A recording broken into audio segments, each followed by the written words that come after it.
Hey, good morning. I don't know about you guys, but I really need my coffee today. How are you? How is everyone? I hope you're doing okay. And it's Thursday. We're almost through the week.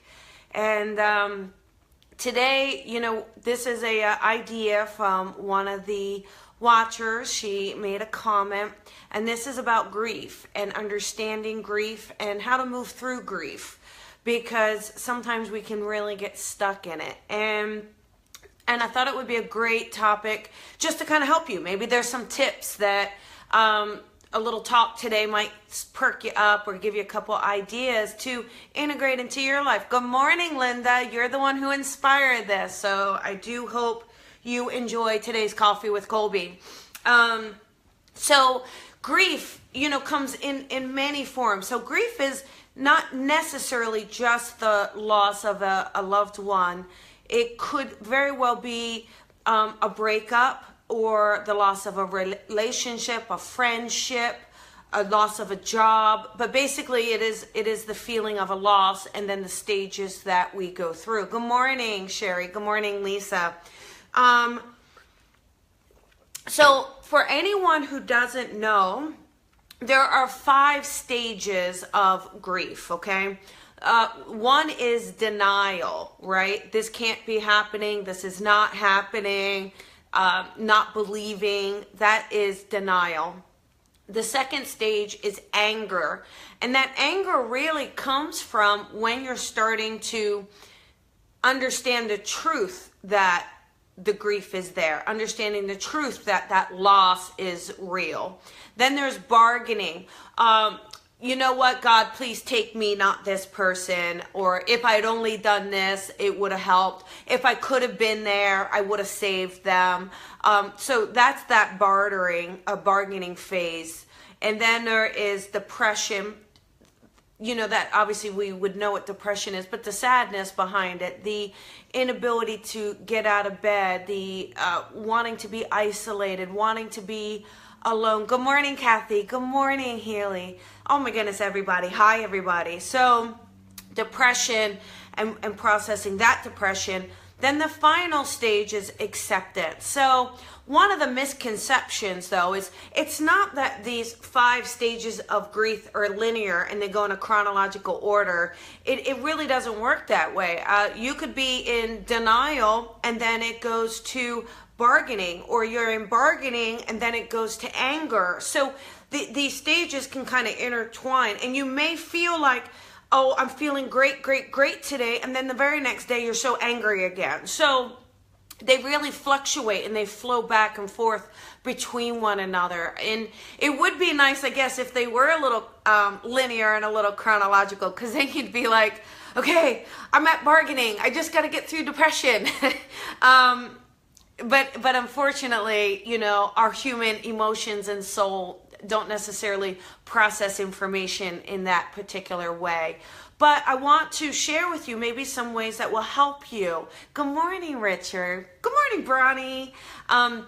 And I want to know if you have experienced deep grief, share it with me, share. And if I start to talk about something that you do feel would help you or is helping you or making you look at it differently, share it, make the comment. Let's make this a little interactive. But a couple of things to maybe help is we can't take away that feeling of loss. As much as I'd love to just put some magic fairy dust on it and make it feel better, make you feel better, I can't. And I really wish I could. If I could take away your pain, or all of us could take away your pain, I'm sure we would all be more than willing to do that for one another. But what we can do is these things for ourselves. One is try not to isolate yourself. When you are in the stages of grief, you may want to just be alone, covers over the head, not want anybody around, but try to find a support group, find that love and those friends that want to be around you. Accept that companionship, because that will help you, that will help kind of keep your head above water, so to speak. Another one is really trying to rediscover your life. You know, what are some things that you enjoy? What are some hobbies that you have? Trying to allow yourself to rediscover your life and find joy in it can really help you move through the stages of grief. And that's there. It's celebrating life. I mean, one of the biggest things, I really, really think this, try to maybe look at it from your loved one's point of view. If you have a loved one in spirit, okay? Look at it from their point of view. Do you think that they would want you unhappy or alone or not moving on or not celebrating life? Of course they want you to do that. Of course they do. I know I would certainly want God forbid something happens to me, I want all of you to party, okay? I want all of you to live. And the most way that you could even honor who I am or who we all are to celebrate what we brought here. You know, so if we brought laughter or joy or hope or inspiration or companionship or love or partnership or whatever that case may be, celebrate that. That's truly how you can honor that person. And that's really how the memory of that person will carry on. Exactly. It is sharing. Also, talk about that loved one. Tell people who that loved one was, you know. Say, oh my goodness, my husband, oh, he could make me laugh. I mean, he would really have a way of looking at something and he would laugh, or a funny memory, because allowing yourself to relive those memories really, again, brings that person close to you, brings their love and their spirit next to you. And also remembering what they shared with you and what lessons did they teach you? What lessons did you teach them? And was it unconditional love? Was there some ups and downs and some bumps? I mean, it's about being honest about the whole journey that really brings it back and makes it so real for us. And sometimes when we are going through that grieving process, we can lash out at those closest to us, right? Maybe the ones, you know, that partner that's still with us, or the children, or whomever it may be. We may be lashing out and taking our anger out on them, but try not to project your emotions onto another person. I know you're hurt and I know you're upset, but in those moments when you find yourself doing that, really just kind of go back and find some joy in that loved one, and that will help alleviate that feeling of anger. Being back in the moment, because what happens is that anger is coming from the realization of the loss, but if you kind of get back to the memory, you'll be in that realization of the love.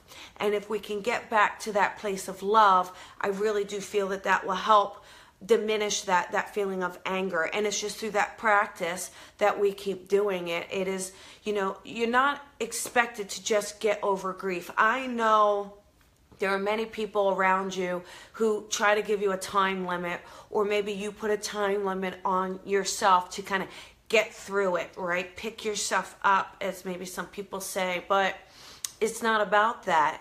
Your grieving process is your process. And when you let go of the pressure of putting a time on it as to when you need to heal, then it allows you to just be present in that process. And I do feel that that will actually help you understand it and live with it a little easier, because it's not about getting over it. We're not going to be able to get over the loss or the pain or the hurt, but what we can do is still find a place of living in love and happiness in our lives. You don't have to punish yourself and not feel that you're not allowed to have happiness because of a loss that you've experienced. I do feel that our loved ones do want us to be happy. They do want us to celebrate. They do want us to feel joy. And again, the more we can honor those feelings and those emotions and be present with it, I truly feel that we are honoring that loved one in the most possible way. And even again, if you, like, say you've broken up with someone, or someone's broken up with you, and maybe you were with them a long time or a short time. It doesn't even matter. I mean, I think sometimes we could go out with someone just a few months and they have such an impact on us. But when it's that kind of loss and that kind of grieving of a relationship, trusting your guides and trusting your team as to maybe why that job or that person has been pulled out of your life, for the highest good, trusting and surrendering to that really will help us understand it and not get stuck. I mean, the idea is at least to try not to get stuck in the grief. We can experience the grief. We can allow ourselves to be present through the grief process, but not to be stuck. So it should be a continuous motion of moving through, even if it's looping back around. But again, Lisa, it is remembering the good times. And it is, again, it's remembering maybe their laugh or the sound of their voice or their smell. Also connecting, again, to the signs and symbols, which we've talked about before, may help. But again, this grieving process is a difficult one to give you a magic solution. I wish, it would be great. That little Mr. Clean magic eraser. Wouldn't it be great just to put that there and then all the pain goes away? It would be lovely. But it's not exactly how the grief process works. But when we do allow ourselves to go through it's almost knowing it. Like if you're in that denial stage, kind of just saying that out loud. Like, I know I'm not accepting this right now. I know I'm struggling with this. Allowing yourself that experience will actually help you move through it. It's when you don't want to look at it, talk about it, talk to anyone about it, share with anyone. That's what kind of creates that stuck feeling. So share with people, tell people today I'm feeling sad. Today I'm really, really missing my loved one. And, also one of the other things is try not to get stuck in regret. I think sometimes we could do that. Oh, I really wish I had been there, or if I had been there more, or I should have done this, I could have done that. A lot of that's that bargaining stage, and allowing ourselves the opportunity to accept that it really did unfold the way it was supposed to, that it really did happen in the divine timing and in the way that both of our souls needed to learn and understand and grow from the experience. Give your loved ones some credit. They certainly know. You didn't have to tell them you loved them for them to know, okay? They know. They understand it, especially now from spirit. Our spirit people are, it isn't all knowing. It isn't all understanding. So, don't worry about if you feel that you made mistakes. Of course we make mistakes. We're supposed to make mistakes. And we're supposed to learn and grow from them, and understanding to give ourselves a little slack, be it a little easy. And also surrounding yourself with the people that you do have. Like, there's many times where someone's lost a child, but they have another child or two other children. Celebrating those children as well. There's a lot of times I've heard that, that the parent is in such a state of grief that they really don't acknowledge or pay attention to the two that are still with us in the physical. And it's very important that we remember there's so much to celebrate. There really, really is.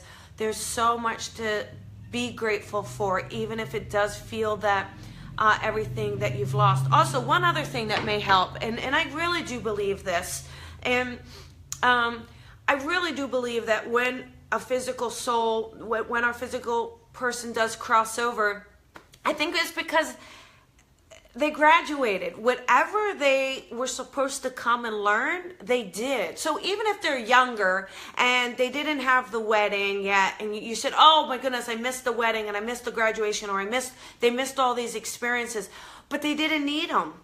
It wasn't part of this particular life path, and honoring and accepting, like, I gotta tell you, they're probably a little ahead of the game because apparently we all still need to learn.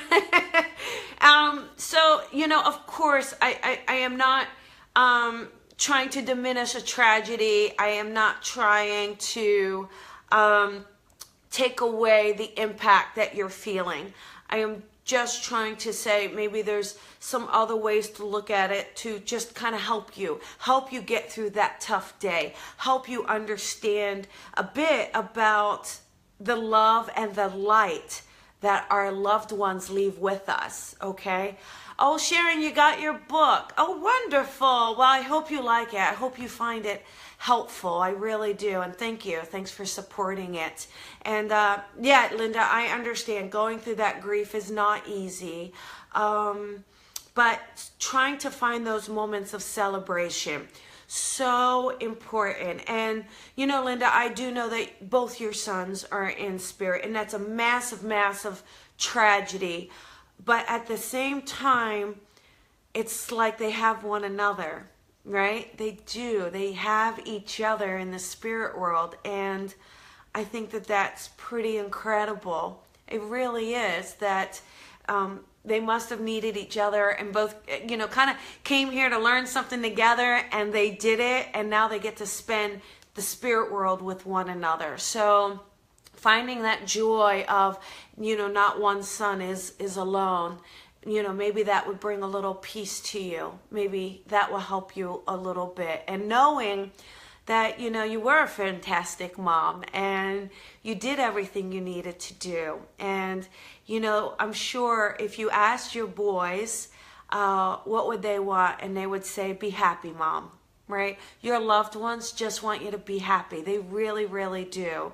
So I'm hoping that, you know, today's little talk kind of helps you. And it is grief. We don't talk about grief enough. It's one of those things that people want to sweep under the carpet. They don't want to talk about it. I think sometimes people are uncomfortable knowing what to ask you, what to say. They're not sure if you're ready. So you reach out as well. You share memories, you share stories, or let someone know you could use a little extra support today, because people will be there. People want to help us. People want to give us their love and their understanding.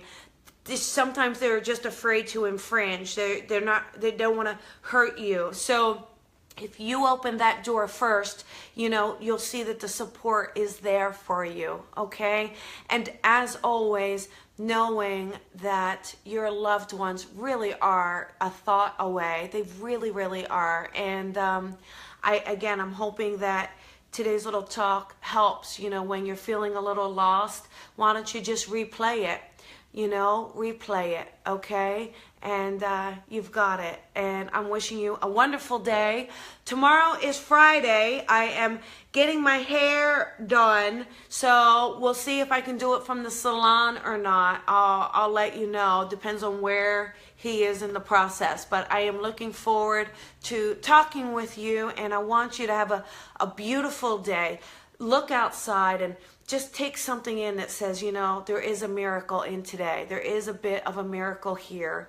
And again, celebrating your loved ones. Celebrate the beauty and the laughter and the love and all that they blessed you with here in the physical world. And have a great day. I'll talk to you later. Bye, everyone.